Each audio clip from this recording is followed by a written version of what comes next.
Hi hello ನಮಸ್ತೆ friends, ನೀವೆಲ್ಲ ಚೆನ್ನಾಗಿದ್ದೀರಾ ಅಂದ್ಕೊತೀನಿ. ನಾವು ಚೆನ್ನಾಗಿದ್ದೀನಿ.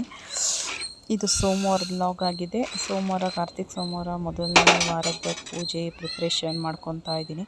ಮೊದಲನೇ ಸೋಮವಾರದ ಪೂಜೆಗೆ ಬೆಟ್ಟದ ನೆಲ್ಲಿಕಾಯಿ ದೀಪ ಅಂಟಿಸೋಣ ಅಂತ ರೆಡಿ ಮಾಡ್ಕೊತಾ ಇದ್ದೀನಿ. ಹಾಗೆ ದೇವ್ರ ನೈವೇದ್ಯಕ್ಕೆ ಅಂತ ಹೆಸರುಬೇಳೆ ಪಾಯಸ ಮಾಡ್ತಾಯಿದ್ದೀನಿ.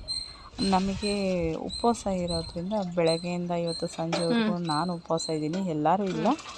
ಇವತ್ತು ಉಪವಾಸ ಇರೋದ್ರಿಂದ ಸಂಜೆ ಪಲಾವ್ ಮಾಡ್ಕೊತಾ ಇದ್ದೀನಿ. ಪಲಾವ್, ಪಾಯಸ, ವಡೆ ಮಾಡ್ಕೊತಾ ಇದ್ದೀನಿ. ಪಾಯಸ ಬಂದುಬಿಟ್ಟು ನಾನು ಹೆಸರುಬೇಳೆ ಪಾಯಸ ಮಾಡ್ಕೊಂಡಿದ್ದೀನಿ.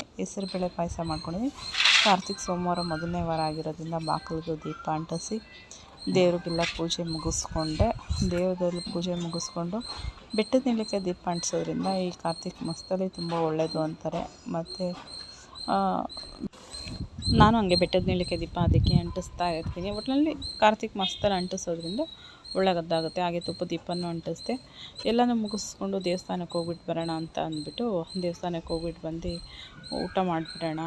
ಅಂದರೆ ಬೆಳಗಿಂದ ಸಂಜೆವರೆಗೂ ಉಪವಾಸ ಇದ್ದೆ. ಮತ್ತು ಆಚೆ ಅತ್ತೆಯವ್ರಿಗೆ ಒಂದು ಹುಷಾರಿಲ್ಲ, ಹಂಗಾಗಿ ಅಲ್ಲೂ ಹೋಗಿದ್ದೆ. ಫುಲ್ಲು ಸುಸ್ತಾಗ್ಬಿಡ್ತು.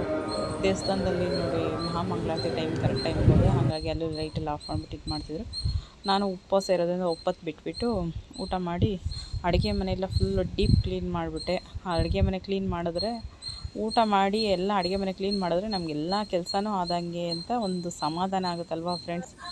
ಮುದ್ದೆ ಮಾಡಿದ ಪಾತ್ರೆಗಳೆಲ್ಲ ತೊಳೆದಿಟ್ಬಿಟ್ಟು ಎಲ್ಲ ಎತ್ತಿಟ್ಬಿಟ್ಟು ನನಗೆ ಬೆಳಗ್ಗೆಯಿಂದ ಫುಲ್ಲು ಓಡಾಡಿರೋದಕ್ಕೂ ನಮ್ಮ ಮನೇಲಿ ಕೆಲಸ ಮಾಡಿರೋದಕ್ಕೂ ಫುಲ್ಲು ಸುಸ್ತಾದಂಗೆ ಅನಿಸ್ಬಿಡ್ತು. ಯಾವಾಗ ಮಲಗೋದೇ